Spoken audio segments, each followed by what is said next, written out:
Hello বন্ধুরা, তোমরা কেমন আছো? আশা করি সবাই ভালো আছো আর আমিও ভালো আছি। প্লিজ তোমরা সবাই সাথে থাকো, পাশে থাকো এবং ভিডিওটি দেখতে থাকো। তো বন্ধুরা, তোমরা এটুকু ভাবছো কি আমি কেন নিচে শুই, কেন মাটিতে শুই? মাটি তো না, এটা হচ্ছে নিচে বিছানায় করে কেন শুই। তো বন্ধুরা, আমার শাশুড়ি মার খাটটা ভেঙে গিয়েছে, সেই জন্য আমার খাটটা আমার শাশুড়ি মাকে দিয়ে দিয়েছি। আমি আর আমার ছেলে এখানে নিচে শুয়ে থাকি।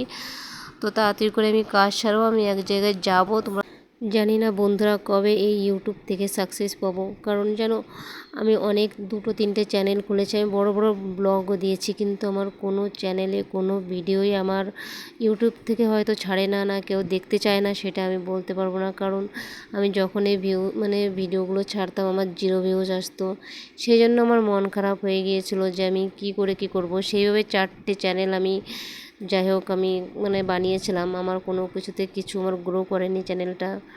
তো ভগবানের কৃপায় দেখি চ্যানেলটা যদি কিছু হয়, প্লিজ তোমরা সবাই পাশে থেকো।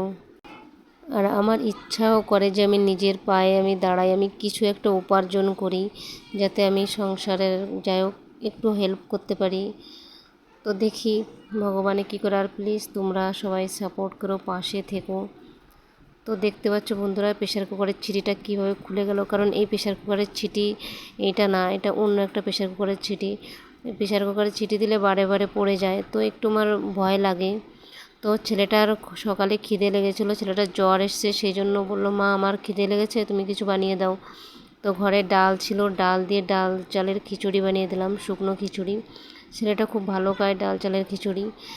ছেলেটাকে সোয়েটার পরিয়ে দিয়েছি, ওই যে বললাম না যে ওর খুব জ্বর এসছে, শরীরটা খুব খারাপ। তো ওকে আমি খাইয়ে দিলাম, আমি এখনও খাইনি কারণ আমার কাজ বাকি রয়েছে কিছুটা।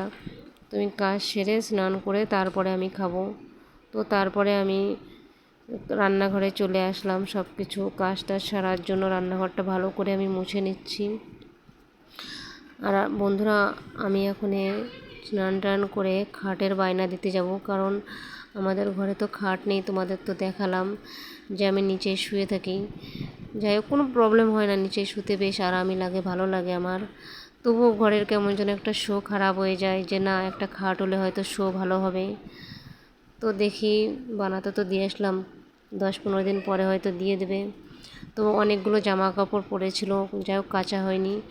তো সেই জন্য আমি, কারণ কালকে গিয়েছিলাম চড়ক মেলায়, আমার ছেলেটার শরীর খারাপ ছিল, আমার গায়ে বমি করে দিয়েছিল, যাই হোক সেটা সেই জন্য জানি না ভগবান আমাকে কবে আমার সুস্থ শরীর দেবে।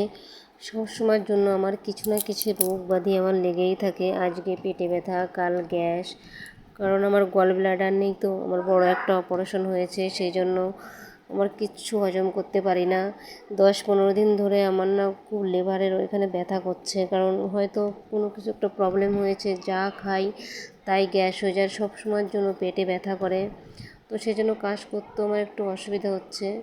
যাই হোক সংসারে কাজ না করলে কি করব, শাশুড়ি মা তো সব কিছু তো আর পেরে দেয় না, সেই জন্য যা পারি তাই করি, আর কি আর করা যাবে। আমার ফোনটা সেরকম একটা ভালো না, হয়তো তোমাদের সাউন্ড শুনতে অসুবিধা হবে। দেখি যদি চ্যানেলটা গ্রো করে খুব শীঘ্রই একটা, যাই হোক 10-15 হাজার টাকার মধ্যে একটা ফোন কেনার ব্যবস্থা করব, কারণ আমার কাছে যে ফোনটা রয়েছে একদম একটু লো কোয়ালিটির ফোন, সেই জন্য তোমাদের একটু প্রবলেম হবে।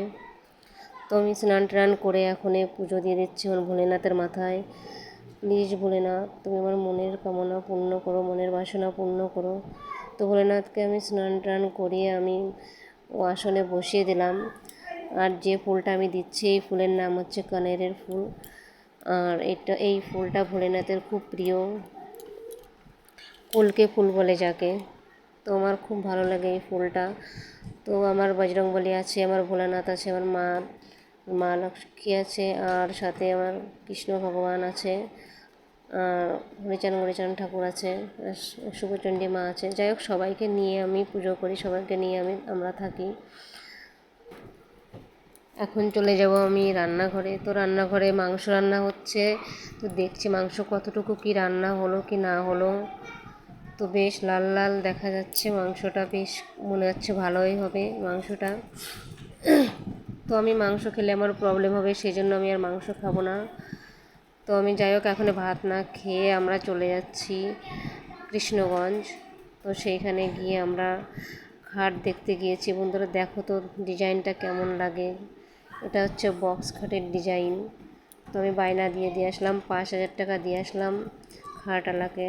তারপর বাড়ি আসলাম বন্ধুরা। কালকে আমি গিয়েছিলাম পার্লারে। আমার যে আইব্রোটা এত বাজে করে আমাকে বানিয়ে দিয়েছে, কারণ আমি বলেছিলাম যে পাতলা করতে, কিন্তু এত পাতলা করে দিয়েছে একদম আইব্রোটা। এমনি তো আইব্রো নেই, আরও পাতলা করে দিয়েছে, কেমন যেন দেখা যাচ্ছে। তো আমি বাড়ি চলে এসেছি। বাড়ি চলে এসে আমি একটু এখন রেস্ট নেব। আমার কাছ থেকে আমার ছেলেটা ফোন নিয়ে গিয়ে কী করছে দেখো। Meow. Meow meow meow. Meow. Meow. Meow. আমার ছেলে এখান দিয়ে সাইকেল চালিয়ে বেড়াচ্ছে। তো কি সুন্দর পুকুর, দেখতে কত সুন্দর লাগছে পুকুরটা। তো তারপরে এটা হচ্ছে মাঠে চলে গিয়েছিলাম আমরা ঘুরতে। তো বন্ধুরা প্লিজ সবাই পাশে থেকো, সাথে থেকো, আর ভালো থেকো তোমরা সবাই। বাই।